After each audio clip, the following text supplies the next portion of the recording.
Welcome everyone to our round one general application workshop for the Regional Resilience Grant Program. I'm Dolores Barajas. I'm the program manager for the program. The Regional Resilience Grant Program is a new program, part of the Integrated Climate Adaptation and Resiliency Program, ICARP for short, which is housed in the Governor's Office of Planning and Research. And we're really glad you joined us to learn more about the program and the guidelines. And we're excited to hear your input and questions today. We'd like to let you know that we'll record this meeting. It's a general overview session of our application workshop series, and it will be posted online. To get us started, please introduce yourself in the chat with your name, title, organization, maybe where you're joining us, anything you'd like to share for the group. And before we get started, I'd like to introduce our team. As I said, I'm Dolores and I'm the program manager. Hi, everyone. My name is Lauren Marcelia, and I'm the senior planner. Hi, all. My name is Kristen Vega-Payne, and I am the associate planner. And hi, everyone. My name is Kate Lyons, and I am the assistant planner. Great. Thank you, team. Next slide, please.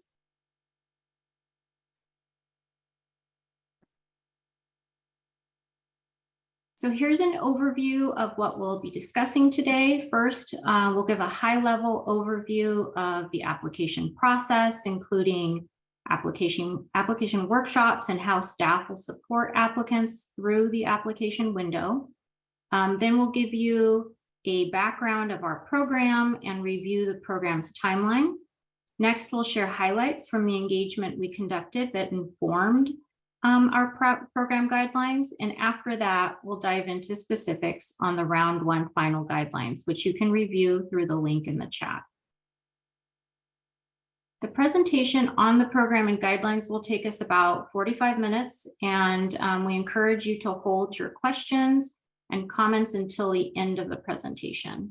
Then we'll dedicate about 25 minutes to a Q&A session. We'll close out with a quick recap and share other resources. After that, we will open an optional breakout room for folks to use the remaining time to network and explore regional partnerships with other workshop attendees. We'll also share the slides after the workshop via email. In the coming weeks, we'll post slides and the recording of this workshop on our website as well. Next slide, please.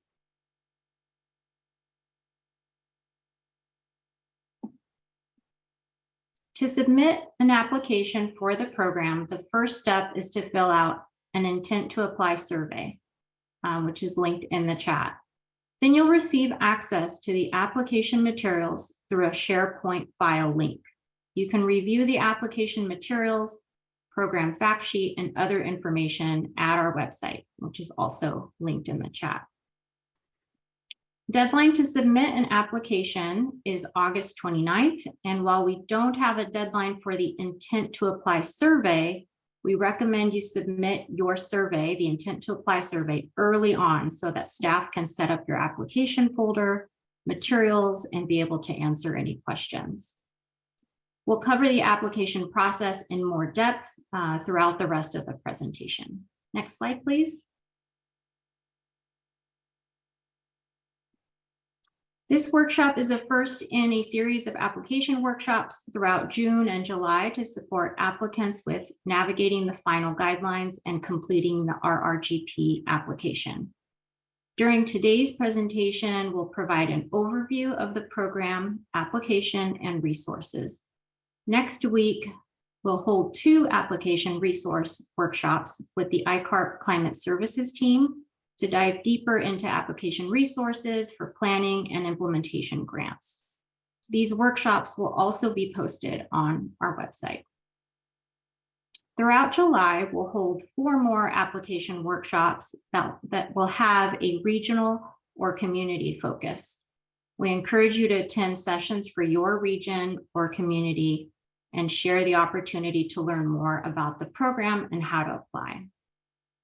These sessions will also be a great opportunity to see which entities in your region are interested in the program, discuss region or community-specific application considerations, and shed light on potential opportunities for collaboration. To sign up for application workshops, please visit our website linked in the chat. Next slide, please. In addition to the online application workshops, our RGP staff will provide technical assistance in several other ways. Starting July 5th, our RGP staff will host virtual office hours to meet one-on-one with applicants to discuss application questions. Staff will host these office hours throughout the application period. A sign-up link for office hours will be available on our website on June 29th. Our intent to apply survey also includes a request for help survey option. If you're not ready to submit an intent to apply survey because you have questions, we recommend you submit a request for help survey, and our RGP staff person will respond to you over email. You can visit our intent to apply survey at the link in the chat. Our RGP has also developed resources for potential applicants, including data mapping and partnership support tools, which we'll dive into later in the presentation. Next slide, please. Finally, we'd like to share our FAQ page on our website. This is a one-stop shop for the most distilled information about the RRGP guidelines. We'll update this regularly throughout the public comment and application periods. A link to our FAQs is available in the chat. Next slide, please. Now that we've given you an overview of the application process and support materials, which we'll also detail later in the presentation, I'll pass it off to Kristen to share more about the program and how engagement informed the development of the final guidelines. Thanks, Dolores. The Regional Resilience Grant Program, which we'll sometimes refer to as RRGP throughout the workshop, aims to support local, regional, and tribal entities' regional scale climate resilience solutions. The program will target funding towards two grant types, planning and implementation grants. Capacity building activities will be funded through both planning and implementation grant types. In round one, $9.4 million will be available. Next slide, please.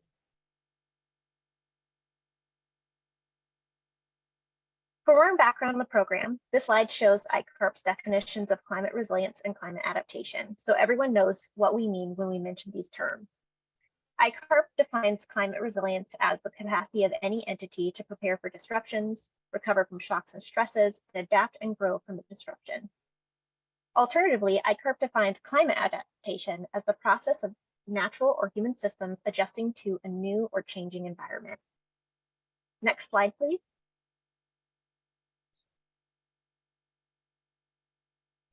This program, the RRGP, is one of 3 new grant programs that ICARP is developing, as authorized in the 2021 state climate budget to fund local, regional, and tribal climate adaptation and resilience efforts across the state. ICARP's grant programs include this program, the Regional Resilience Grant Program, the Adaptation Planning Grant Program, which just awarded several grantees recently, and the Extreme Heat and Community Resilience Program, which just wrapped up its listening sessions. The RRGP is different from the other ICARP grant programs for a few reasons. First, the RRGP funds resilience specifically at a regional scale.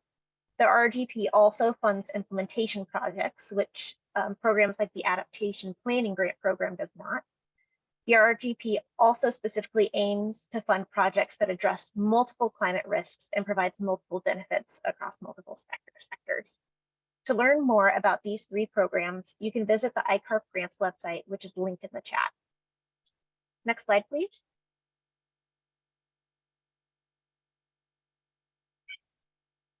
The Regional Resilience Grant Program is oriented around the following priorities: As I mentioned in the previous slide, the program's distinguishing feature is its regional focus. We'll touch on how the program defines regions a little bit later in the presentation. The program aims to fund regional projects that align with ICARP's priorities, including protecting critical infrastructure and building a community's capacity to respond to climate change, as well as implementing solutions consistent with the California Climate Adaptation Strategy priorities. The program aims to address the greatest climate risks in each region, with a strong emphasis on supporting vulnerable communities. Next slide, please. This program aims to fill a need for collaborative resilience projects that reduce climate impacts both in the near and long term. Funded projects will strengthen existing collaborations and forge new ones, all while integrating local and traditional or tribal ecological knowledge wherever possible. RRGP prioritizes projects at all points in the resilience project lifecycle, from planned projects to shovel-ready projects, or projects that may just be an idea right now. The program intends to support grantees to integrate capacity building into the processes while focusing on vulnerable communities and supporting equitable outcomes. Next slide, please. Over the past year, we've been working on our first round of funding. Last summer, staff conducted a series of listening sessions, and we'll share the main takeaways from those sessions in a moment. After the listening sessions, staff incorporated feedback into the draft guidelines, which we completed and released on January 17th. Throughout the winter and early spring, staff held a public comment period to solicit feedback on the draft guidelines. And after that public comment period, staff reviewed and incorporated all of those comments and released the final guidelines on June 13th. Starting from the release, applicants have about 90 days to apply to the program. Applications are due on August 29th by 5 p.m. As reviewed earlier in the presentation, we'll offer application support workshops and office hours throughout the application period before the application deadline. We have planned to announce our awards in late fall. Next slide. The RRGP is heavily informed by feedback provided through several channels over the past year. Last summer, we held a series of public listening sessions, interviews, and posted an online survey to inform the development of the draft guidelines. Our program engagement summary, which you can find a link to in the chat, summarizes the feedback we received during this process. Then the public comment period allowed staff to improve the draft guidelines to create the final guidelines. A total of 560 organizations were engaged through both the public engagement and public comment periods. Next slide, please.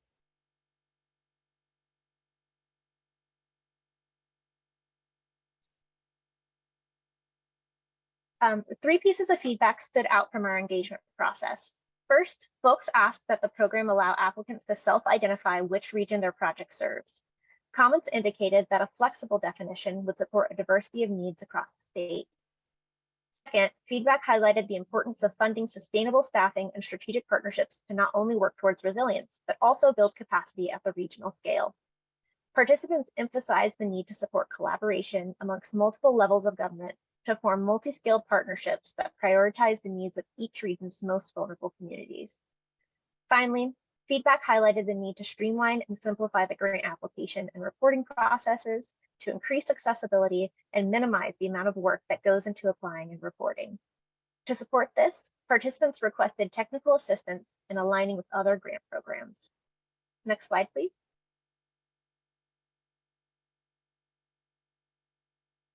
We incorporated the feedback we heard into various regional components of the program.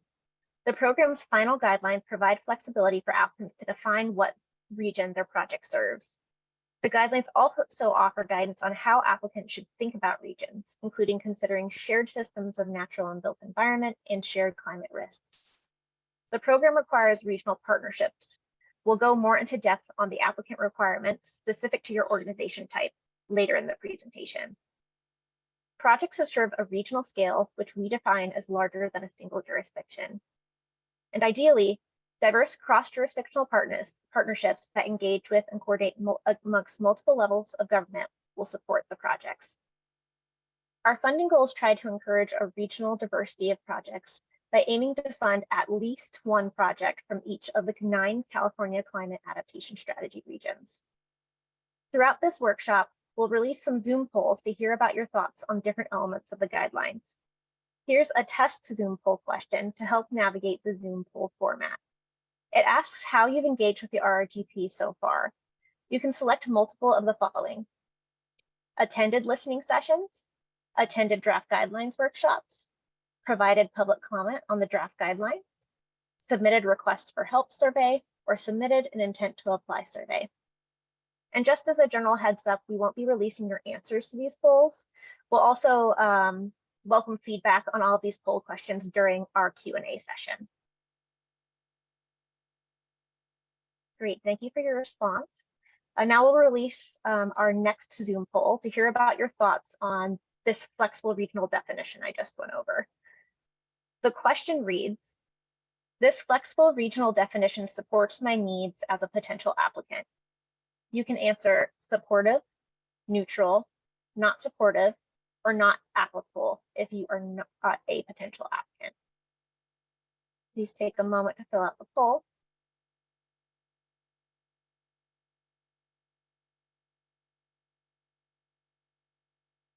Wonderful, thank you for your answers. Next slide, please. I'll now pass it off to Lauren. Thanks, Kristen. The slide details the two grant types for the Regional Resilience Grant Program. The planning grants are for applicants who want to involve their community in studying and determining how to address climate risks in their region. Funds can assess regional climate risks, create regional plans for resilience, prepare for implementation, and more. On the other hand, implementation grants are for applicants who already know some of the steps they need to take to address the climate risks in their region. Funds can support projects that reduce climate risk. For physical projects, those types of projects can be infrastructure projects. And for non-physical projects, this can involve programs or processes. Next slide, please. Here we've compiled some examples of planning and implementation activities that would be eligible for this program.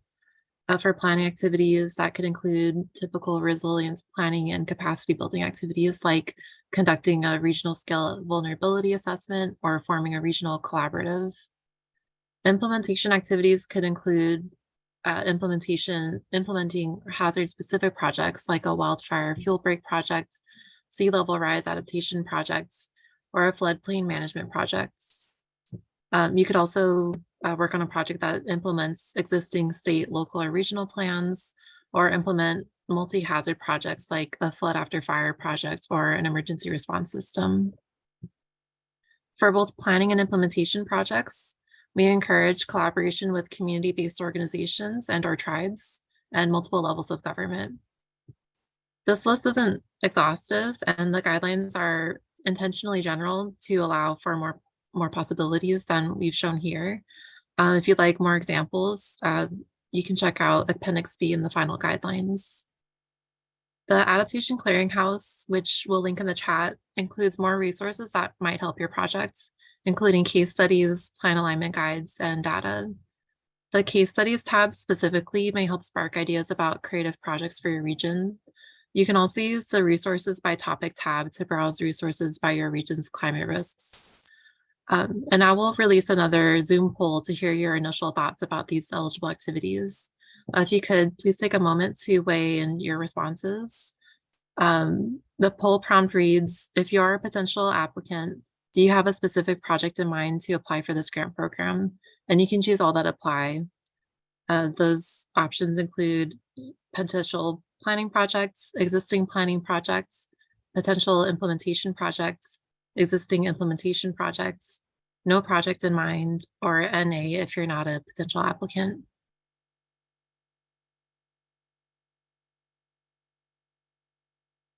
Okay, great. Thanks for your responses. A reminder that we'll welcome more responses to these polls during our Q&A session. Next slide, please.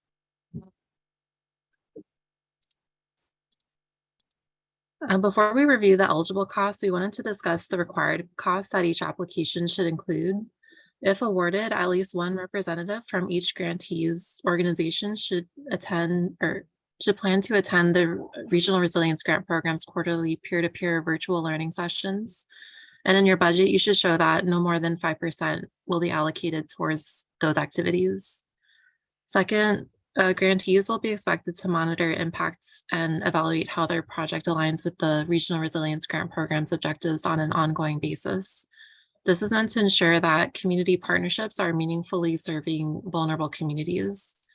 For that requirement, no more than 3 to 15% of your budget should be allocated to these activities. And lastly, you may only allocate up to 20% of your project's budget to administrative costs. And those include, but are not limited to, operating expenses, tools, subscriptions, and workers' compensation. The final guidelines includes more details on these required costs. Next slide, please. For eligible costs, applicants should ensure the costs proposed in the project budget section of their application comply with the list of eligible funding activities in the guidelines. In the guidelines, we separated the eligible costs into two groups. One group shows eligible costs for both planning and implementation projects. Activities that are only eligible costs for implementation projects are in a separate category. We've broken down the eligible costs on the slide by planning and implementation costs. But if you'd like to see more details, you can look at the guidelines starting on page 30. Next slide, please. So on the left side of this slide, you'll see that eligible applicants for the program include public entities, California Native American tribes, community-based organizations or CBOs, and academic institutions. Organizations associated with California Native American tribes are categorized as community-based organizations. The right-hand side shows that how we've detailed the program's requirements for co-applicants and their corresponding partnerships. Each project application must include one lead applicant and one co-applicant. Regional partnership requirements will vary based on the lead applicant's organization type, which I'll go over in the next slide. Next slide, please. So this slide shows the partnership requirements based on the organization type for the lead applicant. The lead applicants are shown in the bolded text at the top of each column. The partnership requirements are meant to ensure that projects represent the needs and priorities of the communities in the region they serve. So for California Native American tribes, they should partner with at least one other tribe or a public entity. Public entities, they should apply with at least one CBO and at least one public entity in another jurisdiction, or at least one California Native American tribe.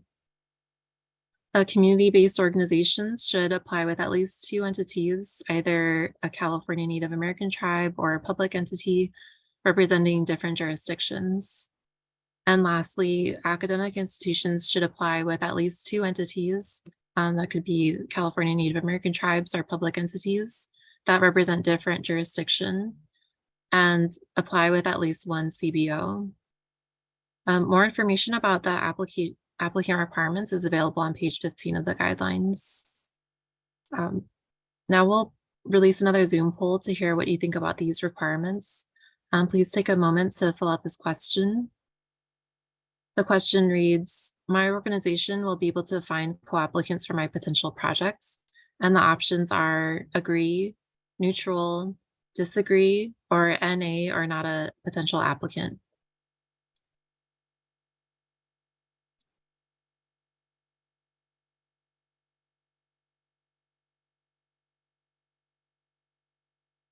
Okay, great. Thank you all for participating and sending in your responses. Next slide, please.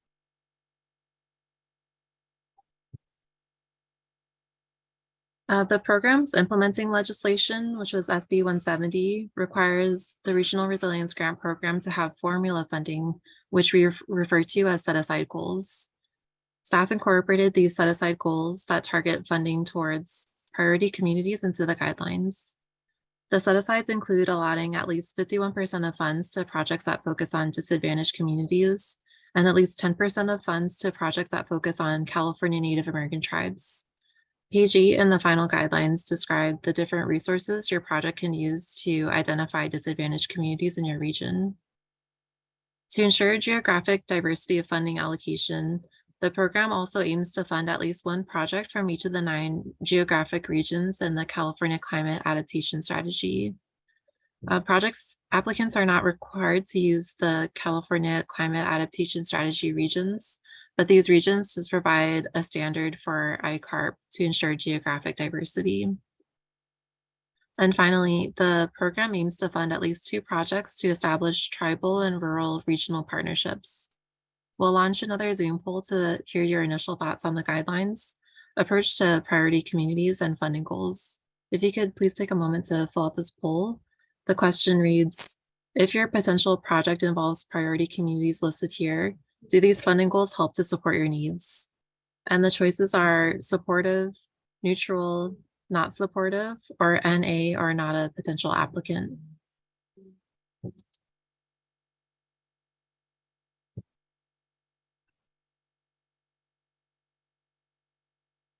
Okay, great. Thanks for responding to this poll. Next slide, please. The first round of this program will award grants to both planning and implementation projects. Applicants anywhere in the resilience planning continuum, whether they're just beginning a vulnerability assessment or implementing a resilience project, are encouraged to apply for this grant program. Projects should have a regional focus, consider vulnerable communities, and align with at least one of the regional resilience grant program goals Kristen mentioned earlier in the presentation. Stronger proposals will also be consistent with at least one climate-related state plan, address at least 2 climate risks, and offer multiple co-benefits. A wide range of projects are eligible for this program. Our implementing legislation, SB 170, specifically calls out wildfire, sea level rise, drought, flood, extreme heat, and energy resilience projects. OPR can't fund activities that include legislative lobbying or lawsuits. And at this time, OPR also can't fund environmental studies, plans, or documents that are normally required for project development under CEQA or NEPA. Next slide, please. So before applying, applicants should complete an intent to apply survey, which we'll accept on a rolling basis until the applications are due on August 29th. The intent to apply survey will help staff direct resources for technical support and evaluate applicant eligibility and potential for regional collaboration or other funding opportunities. The request for help survey is available in the same survey as the intent to apply survey, but the request for help survey doesn't complete the first step of the application. All applicants must submit an intent to apply survey to complete the first step of the application process. Next slide, please. A review panel will evaluate applications for this program on a competitive basis. Applicants will virtually submit their applications through a SharePoint grant portal. The application questions align closely with the topical areas in the scoring criteria section of the guidelines. Applicants should complete the application workbook and narrative questions, which align with the topical areas in the scoring criteria. And just so you're familiar with how these application materials will look, Kate will share her screen briefly so we can walk through them together. And I see a comment in the chat asking if applicants should expect feedback on the intent to apply survey. And the answer is staff will review the intent to apply surveys and respond if there are if there's anything missing in your response that would make your application incomplete. So we'll try to answer any questions that you have in your if you submitted any questions for us and try to address those. And if there's anything that might make you ineligible, we'll try to coordinate with you and just make sure that your application's at least eligible before you apply. So Kate has shown on her screen the Regional Resilience Grant Program website. If you scroll down to the resources section, you'll see the round 1 application materials. And if you click on that, you should get a zip folder that has all the materials that you'll need to apply. But if you'd actually like to begin the application process, you'll need to scroll to the section where you can submit your intent to apply survey right there. And then once you click on or submit your intent to apply survey, you should get an email within a business day that will give you access to your folder. And Kate will show an example of what that email will look like. Thank you. If you don't see this email in your inbox within 1 business day of submitting your intent to apply survey, you might need to check your junk or spam folders. That email showed a link to where you would access your application folder. Thanks for pulling that up again. So if you click on that link, it'll take you to this example folder that we have here. And this is the folder where you'll submit your materials to complete the second and final step of the application process. So the folder here, if you aren't able to access immediately, SharePoint might just ask you to submit an access code. So once you submit the access code, this is what the folder will look like. And this is really meant to be a collaborative space for you and your co-applicants to use. If you go in the resources folder, it has resources that are meant to help you with your application. So we have a few links to different pages on our website, including the guidelines, the FAQs, and then just to our general website. The folder also includes a copy of your responses to the intent to apply survey, which isn't in this example folder, but in your folder, it will have that example. And just a reminder that your responses in your final application don't need to match what you submitted in your intent to apply survey, just in case things have changed between when you submitted the intent to apply survey. So in this resources folder, you'll see the application checklist. It includes the instructions for the application. And we pulled out the scoring criteria from the guidelines. So you can just look at what the scoring criteria is without having to scroll through the guidelines. So this is meant to be like a side-by-side companion as you're answering your questions. And if we can go to the main folder, this is where we'll have the 2 main items that you'll need for your application. There's the narrative questions document. That's a Word document here. So this is meant to, if you're familiar with Microsoft Word, this is where you and your co-applicants can draft your responses together. You can add comments in that file, and might have to, might be having issues pulling it up, but okay. So this file, it has instructions here and a few notes for you to consider as you're drafting your responses. And then we also have the different application components and the corresponding questions for them, along with the corresponding questions. Those are just meant to be guiding questions, and they correspond with the scoring criteria. So if you want to get an idea of what the application review panel will look at as they're reviewing your responses, those optional guiding questions will show you what we're looking for. And if we can scroll down to if you go back up, just to show like where you would enter your responses, there are these fields where it says enter your response here. It includes the word limit. And so that's where you and your co-applicants can work together to edit and draft your responses. And by the application due date, we'll look at your responses here when evaluating your application. If we can go back to the main folder, just want to walk through the workbook really quickly. This is where you'll submit some of the workbook related questions that we have. There are 3 sheets you need to complete. The first sheet is just the summary sheet describing who's part of the project application.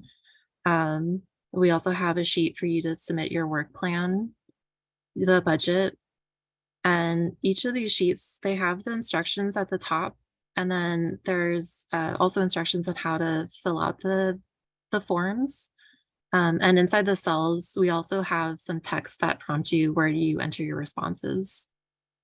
And then that's the budget tab. Same thing where it has the instructions and then includes the spaces for you to enter your responses. And then the next 3 sheets of the workbook, they just include examples of what your final responses could look like. So we have an example for the applicant summary, an example work plan, and an example budget as well. And thanks, Kate, for navigating the materials for me. The last tab in this workbook just shows the reference. It's okay. And then the last folder in your application folder will have the optional attachments. So this is where you would upload anything that's not required for this application. This is where you would save those files, including a community engagement plan. You don't need to use this template that we have here. If you have a community engagement plan already, that's where you can submit your own version. But this is just meant for applicants who may not already have one or aren't sure what we would want to be looking for in the engagement plan. Well, thanks for sharing your screen, Kate. I'll just wrap up a few points in the presentation before passing it off to Kate for her section. So the application process, we've designed it to look similar to the adaptation planning grant program. And that was based on the feedback that we received during our engagement process. So that's why we use that SharePoint grant portal. And we also have the intent to apply survey. And now we'll just open up a Zoom poll to gauge your initial thoughts on the application process. And if you could just take a moment to respond, we'd appreciate that. So the poll reads, this application model supports my needs as a potential applicant for a streamlined application process. And the answers are supportive, neutral, not supportive, or NA if you're not a potential applicant.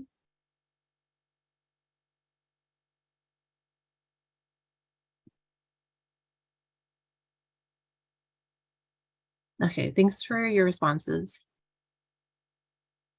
And with that, I'll, if we can go to the next slide, and then I'll pass it off to Kate.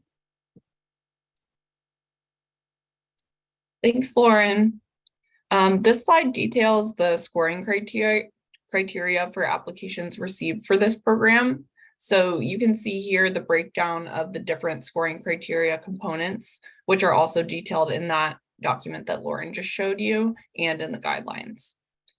The community needs and priorities section, the climate risks and multiple benefits section, and the regional partnership section each carry the heaviest weight, contributing 20 points each to the overall 100 points possible.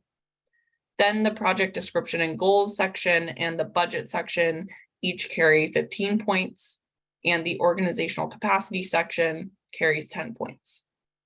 In the next few slides, I'll share a little bit more about the scoring criteria categories themselves. In the guidelines, each category shows a set of checkboxes to ensure that applicants include all information needed for a successful application. And those correspond, as Lauren mentioned, to the optional questions which are listed in the narrative questions document. So we'll summarize some of these checkboxes in the following slides, but you should review all of the scoring criteria sections in detail, which start on page 22 of the guidelines for all of that information. So the first section is the project description and goals section. And as I said, it carries 15 points possible. It includes the project description, who the project serves, expected project outcomes, and the work plan. And this section is really meant to provide an overview of your project. Next, we have the community partnership needs and priorities section, which obviously is going to demonstrate how your project is serving the community and partnering with the community. It includes describing what the community needs and priorities are, detailing who identified the community's needs and priorities and how they did that, and then how the community's needs and priorities inform the project design, as well as the community partnership and engagement plan, which Lauren just shared a template for, that will feed into your score for this section. Next, we have the climate risks and multiple benefits section, which scores how the project is addressing multiple climate risks and providing other benefits to the region. So this section will detail the region's greatest climate risks. Then it will also identify whether the application addresses the region's climate risks. So whether that project is meeting those risks that were identified. And then the project application should detail the methods that the project will use to address those risks and describe the various benefits that the project will offer to the region. Next is the regional partnership category, which carries 20 points. And this will include detailing the regional partnership structure with all the different co-applicants, and then the partner responsibilities and the long-term goals for each of the partners.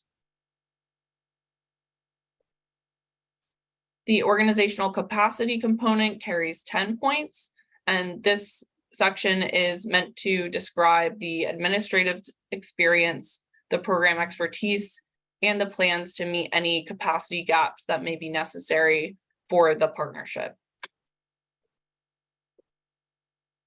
And then finally, we have the budget category, which will carry 15 points total. And that will include an evaluation of all of the eligible costs included that align with the Regional Resilience Grant Program. It will evaluate whether the budget aligns with the project goals and work plan.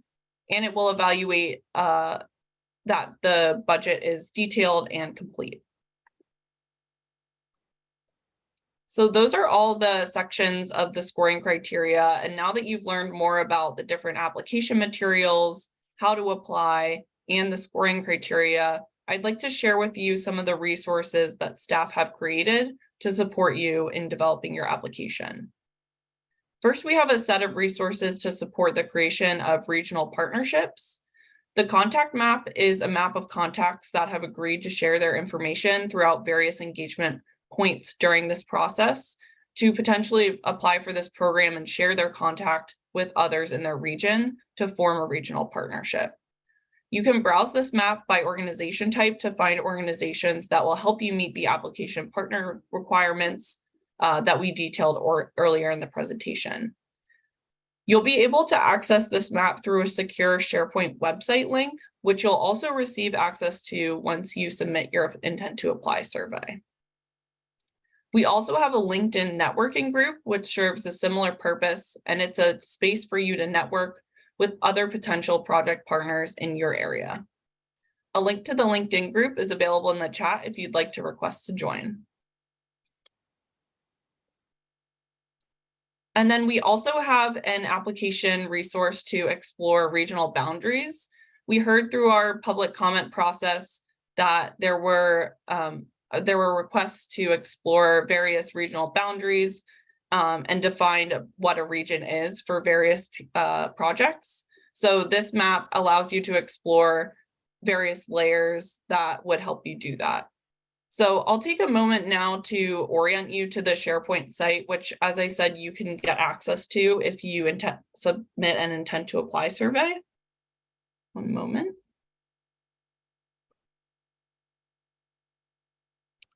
So this is what the SharePoint site looks like. First, it details the various resources. Right now on this site, we have the contact map, the regions map, and we look forward to offering a disadvantaged community map, which will help you identify the percentage of disadvantaged communities that are in your region to see if you might meet our set aside goals or qualify for our set aside goals.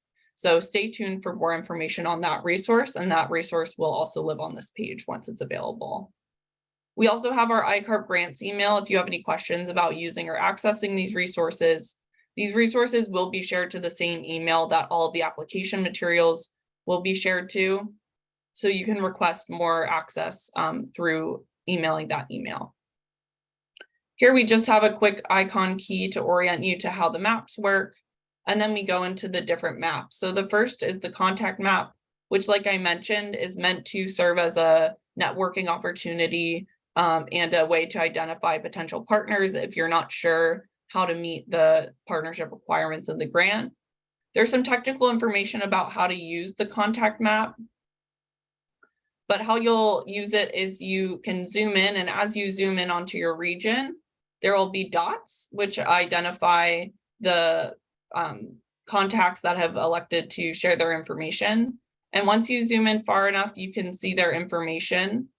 You can click on the dots to get information about that contact.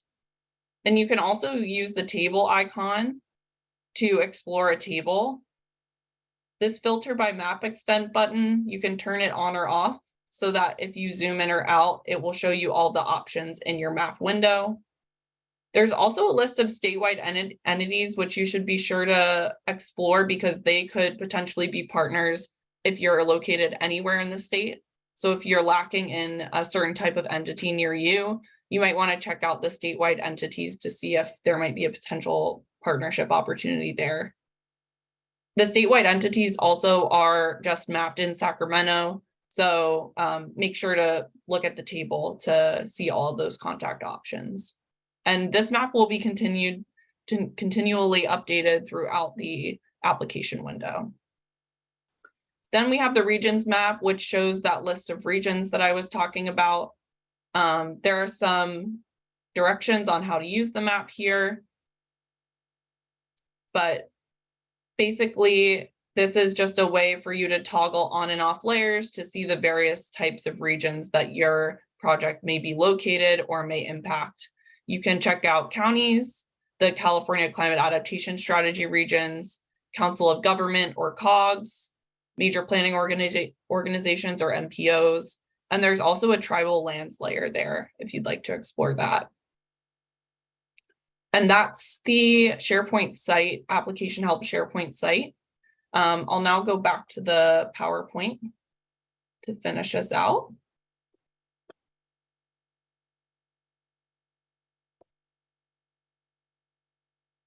So the last slide here details program expectations. So if you are to be awarded, there are for both planning and implementation projects, grantees and their partners should develop an action plan at the beginning of your grant term. The action plan will identify the project's key activities, member roles and responsibilities, and timelines. The action plan should build on the work plan and the community partnership plan, which are both components of the application.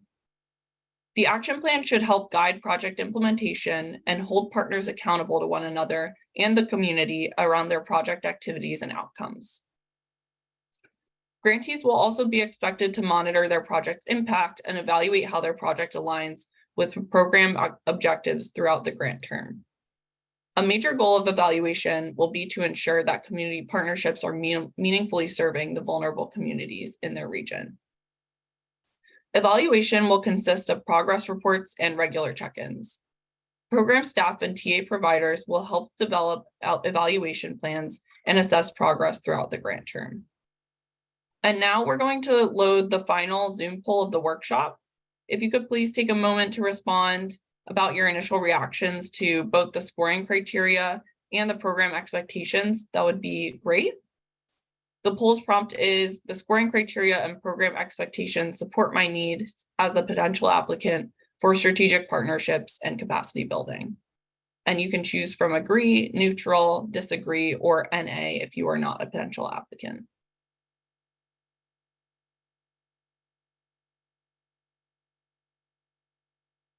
Great. Thank you so much for your responses to these polls throughout the presentation. And now that we've reviewed the guidelines, we're going to launch into a Q&A session where you can ask about the details in the final guidelines, as well as the application materials and application help.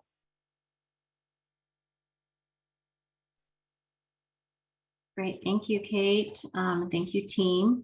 So I think we have about 25 minutes or so for Q&A before we go to next steps and close out the workshop. And then, as I said earlier, we're going to have a breakout room for networking for those that are joined today. So I will open it up for questions if you'd like to raise your hand.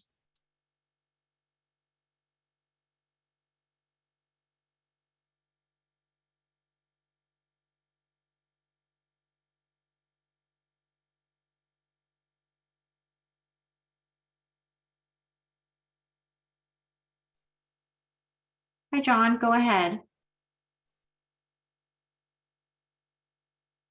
Hey folks, thank you so much. I was just wondering if you could expand a little bit on the type or the level of technical assistance that might be offered to applicants once we submit the intent to apply survey.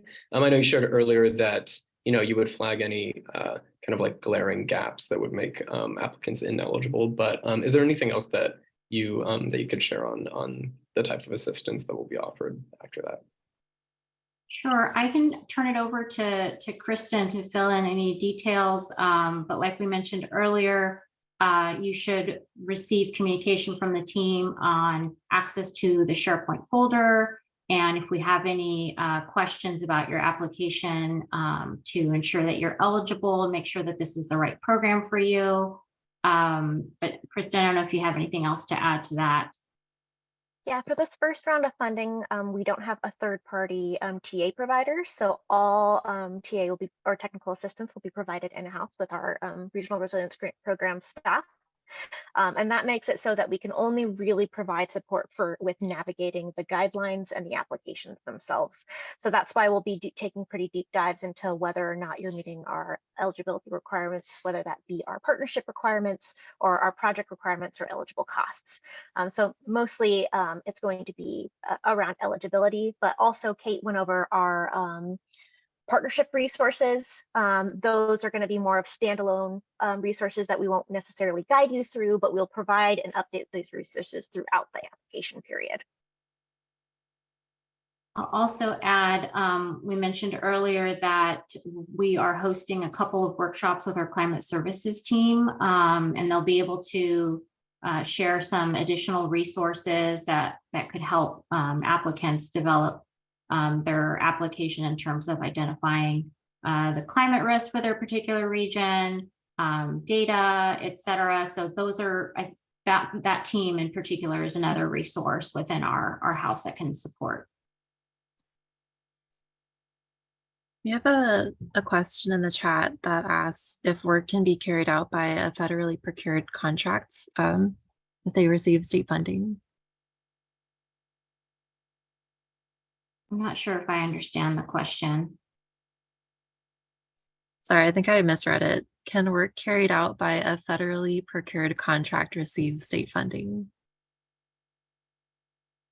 I don't have a question off the top of my head on that one. Something that maybe we can take note of and get back to you unless my team has an idea.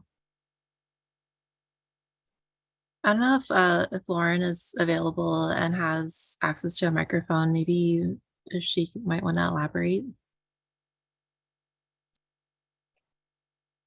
Hi, I'm here. Can you guys hear me? Yes. Hi. So I'm kind of here on behalf of the county, and they didn't really expand very much on what the particular contract is. That's kind of the background that they gave me, but I guess I could reach out with more information to get to the answer of that question. Okay, it does sound like within the realm of subcontracts, perhaps. So I would point you to that portion of the guidelines where we do talk about subcontracts, but I don't think we have any language specific to the types of subcontracts. We do have some language on for-profit entities in particular that are not eligible but could serve as subcontractors. Okay, so there's nothing that stands out that would make you believe that we wouldn't be able to receive state funding? At this moment, but I would love to follow up with you to be sure. Okay, that sounds great. Thank you.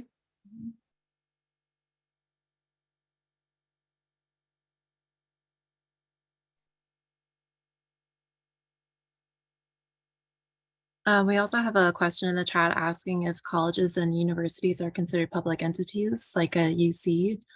And just to address that question, if you go to page 15 of the guidelines, we list academic institutions as an eligible entity to apply. And those could be individual public California institutions of higher education, such as universities, community colleges, but not like the University of California system itself, since that would be considered to be a state agency. Can I Um, expand on that question a little bit? This was Carol Oliva with the California Indian Museum and Cultural Center. So we're a CBO who would be required to partner with a public entity. So for the purpose of our application as a lead, would a UC or say, for example, a junior college or one of the local universities be considered a public entity?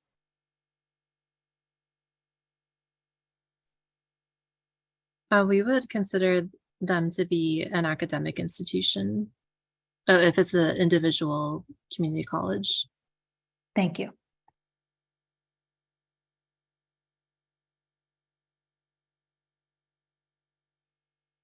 And we also have another question in the chat asking if it's possible for a regional partnership to apply for both planning and implementation grant types. If you would like to apply to 2 different grant types, you would need to submit 2 separate applications. So it's possible. Yeah, that is a common question. So I'd suggest looking at our FAQs as well. We do have that included, I believe. If not, we will most likely add that there. But just want to recommend that you consider that the projects are distinct. They can complement each other. And you should pay close attention to the term of the project. So 12 to 30 months is the time frame that we are allowing through the program. And so just making sure that your applications for either planning and implementation, consider those. And then we will have a future round of funding. So an applicant might want to consider applying for planning in this round and implementation funds for our second round. So that's also something to consider.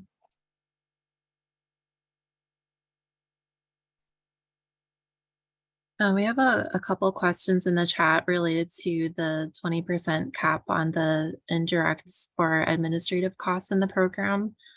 The first question is asking if the cap applies to subcontractors and if they're able to identify an organization to serve as a project lead that could accept the 20% indirect cap, would other partners be able to serve as subcontractors as opposed to subgrantees and not be subject to that rate cap?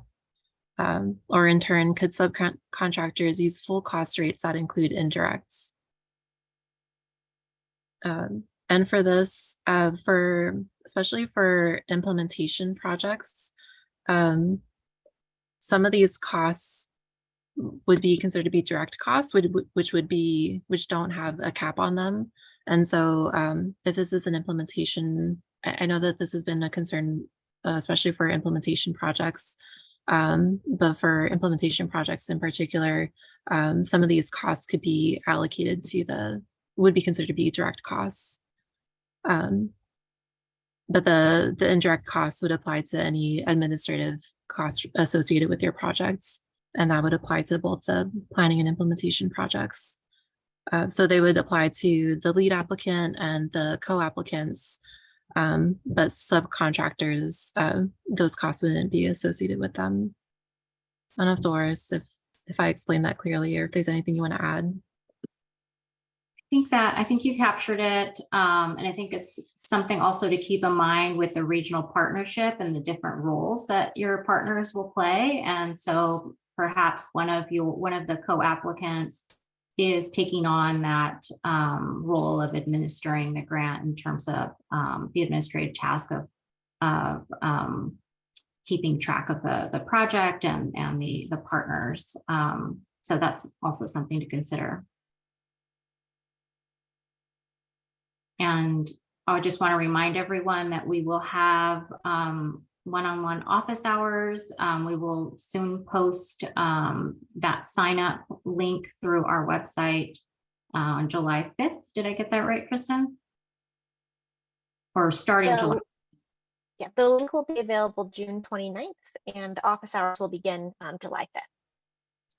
Thank you. So yeah, if you have specific questions about your project, you can sign up for those office hours that will start on July 5th, and the link will be available the 29th of this month. Any other questions? There's a question in the chat from someone who represents an institute that's housed under the foundation side of a CSU at Cal State University. Would that be considered to be a CBO or an academic institution? That's a good question. It might be very specific to the status if there's like a 501c3 status, but my assumption would be to consider yourself or the applicant as an academic institution.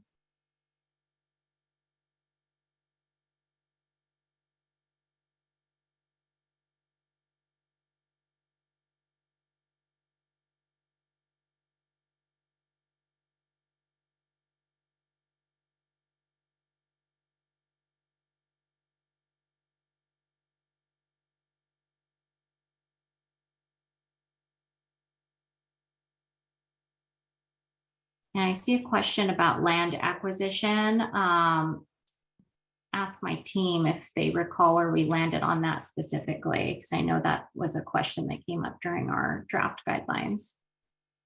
I'm trying to find the page number, so I'll continue looking for it, and I'll send the response in the chat. Great, thank you. And Erin, I see your hand is up. Yes, thank you. I wondered if, I wonder if or how detailed the survey is, the application to the survey to apply is, because until I know which partner I'm working with will definitely depend upon which project we propose. So I don't want to put something in the survey that will be completely different from what the end result is. So just curious how detailed that survey is. I can have Kristen share a little bit more, but really the intent of the survey is to get an idea of your project and make sure that your project is eligible. If you still have questions, there is that request for help option.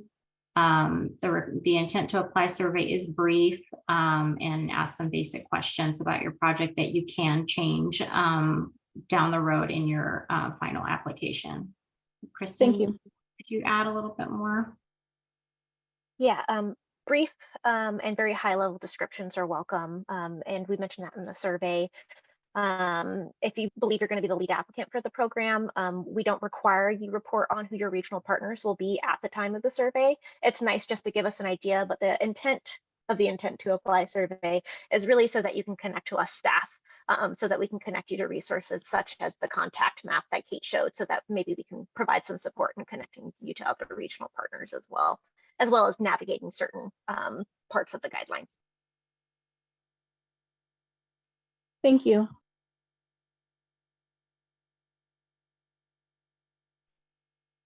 Okay, any other questions or feedback as well?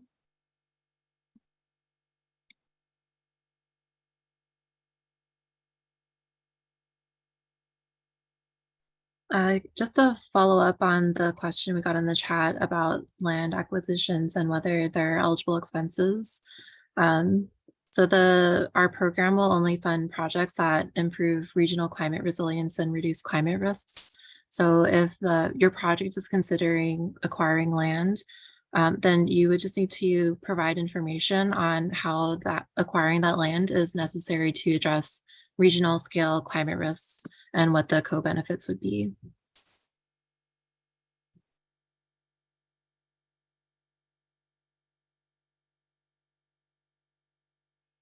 Thanks, Lauren. Are there any other questions or comments?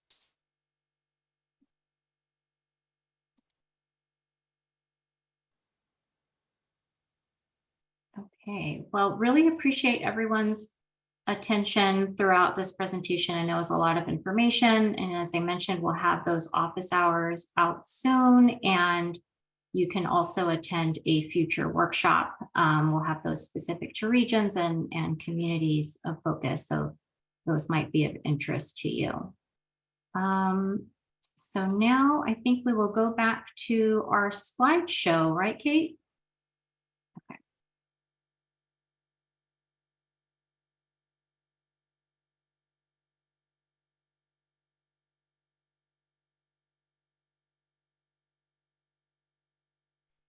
Great, thank you. So let's see. So yeah, now that you've learned more about the program and the guidelines, we definitely encourage you to review the complete final guidelines and application on our website. We'll link those again in the chat. We encourage you to submit an intent to apply survey when you're ready to initiate the application process.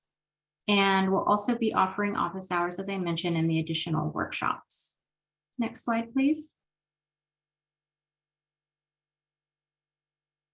We also wanted to touch on some other relevant grant opportunities you might be interested in. Here we've compiled a list of other opportunities to explore from the state, and we'll share a copy of the slide so you can learn more about these other programs. This is not an exhaustive list. There are many funding opportunities for adaptation and resilience work right now, and we hope that if this program isn't a good fit for your project, you can find funding through one of the other many opportunities. Next slide, please. We'd also like to quickly touch on other related opportunities offered specifically at ICARP. As we mentioned earlier, we're one of 3 programs. There's the Adaptation Planning Grant Program that just announced their first awardees, the Extreme Heat and Community Resilience Program, and the Tribal Research Grant Program that is currently working on their guidelines. Finally, the Climate Services team, who we mentioned we will be partnering with in our future workshops and some of our technical assistance. They manage our Adaptation Clearinghouse and CalAdapt, so you can check out those resources to help carry out your work. And the link is in the chat for you. We'll also encourage you to sign up for the ICARP listserv for updates on all of these programs and more. Again, links for all of those resources can be found in the chat. Next slide, please. Great. Before we wrap up, I want to remind everyone that we will open up an optional breakout room for potential applicants to network and explore regional partnerships with other workshop attendees. Please note that our staff will not join these breakout rooms, but they're there as a resource for you. For more information about our program, you can visit our website or join our listserv, which will have important updates about our program. And thank you all for joining the workshop and providing your feedback. We really appreciate your time and interest, as well as your thoughtful comments. So these workshops will really help us improve the program as we go. And with that, I will conclude the workshop. Thanks again for coming. Kristen, if you could please end the recording and open up the breakout room for everyone.